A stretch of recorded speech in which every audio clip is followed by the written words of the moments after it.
So what is Marcos's foreign policy expected to look like? Joining us now is geopolitical analyst Don Mclain. Gill. Don, good evening to you. Thank you so much for joining us on The Final Word. Let's take a look first at the U.S. alliance. Marcos Jr. and U.S. President Joe Biden have agreed to further strengthen both countries' ties. How can this further be strengthened? Well, first of all, thank you so much for having me, Rico. It's a true honor to be here. And before getting into the meat of the discussion between the U.S. and Philippines alliance, it's important to take a little step back to understand the overarching framework of President-elect Marcos's foreign policy.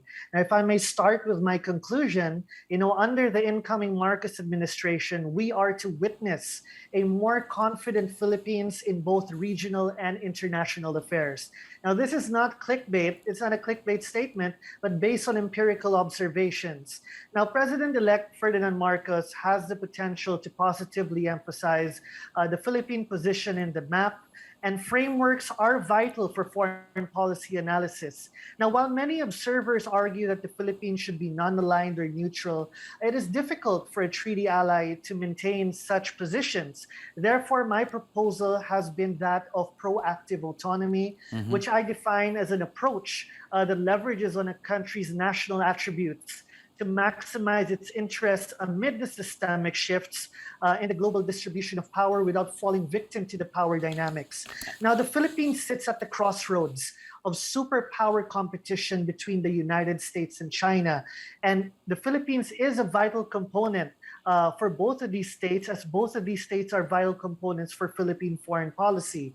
The Philippines is positioned in such a way that it guards the route from the Western Pacific, which offers convenience for exiting and entering the China Sea. Yeah, but Don, of course, during the Duterte administration, we saw the close relationship of the incumbent president with the mainland. And of course, the president-elect also has a close relationship with the Chinese, especially with the visit of the Chinese ambassador to the Philippines.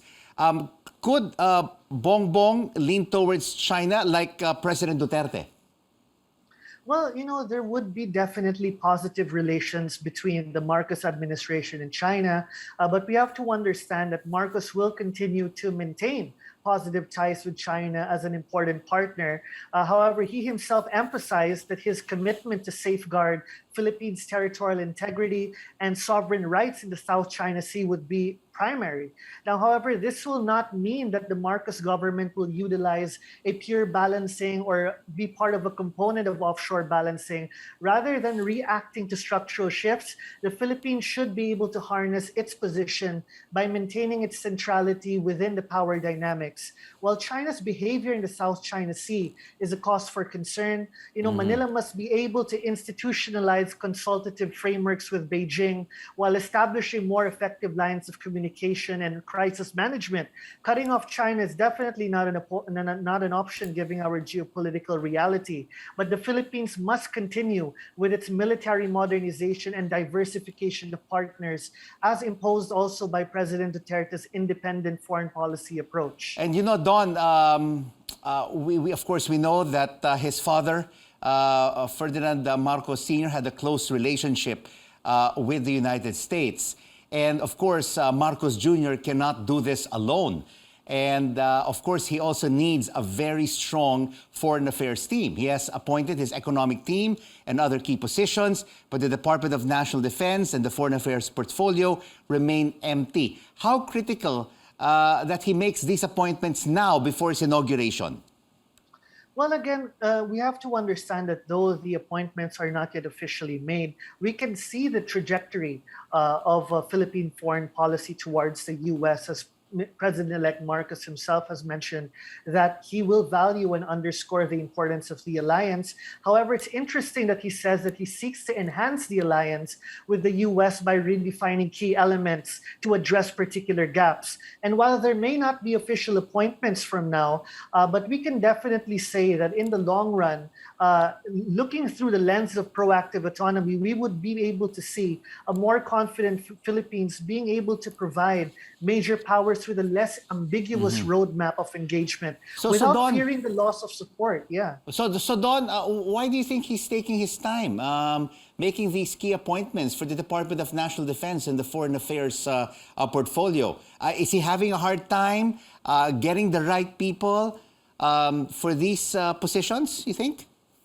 Well, no, I don't think it's about having a hard time picking, but really, since these particular positions represent highly critical value for Philippines and its global image, I feel that, this is something that needs to be scrutinized significantly. And perhaps this is one of the reasons why we can see a particular delay.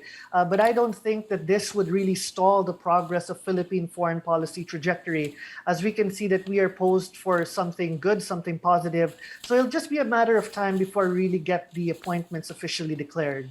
All right. The president-elect will be meeting with the U.S. State Department Deputy Secretary Wendy Sherman very soon. Could this basically pave the way for Joe Biden attending the inauguration of the president-elect on June 30th, you think? Well, I wouldn't be able to speculate up to that much, but I can definitely say that the Philippines maintains a very important position in U.S. foreign policy. And in fact, it's very interesting and very positive that President-elect Marcos, during his meeting with the people from the U.S. Embassy, emphasized that he would be willing to expand and improve Philippine-U.S. relations away from a buyer-seller, donor-donor relationship with the U.S., highlighting avenues for improvement in both defense and economic relations. So really, the alliance maintains intact, even throughout President Duterte's reign, despite some hiccups, the alliance remains strong and robust. And we can see that because of the value of the Philippines and, of course, the U.S. being a traditional partner, we will continue to see more areas of cooperation between both sides. But again, the Philippines, as we can see, a more confident Philippines will mean that it would not fall prey victim to the power dynamics, but remain central amid the power dynamics. So this is something very optimistic, and this is something that I'm anticipating as well. Geopolitical analyst Don Mclain Gill, thank you so much for your Maraming insights. salamat. Maraming salamat.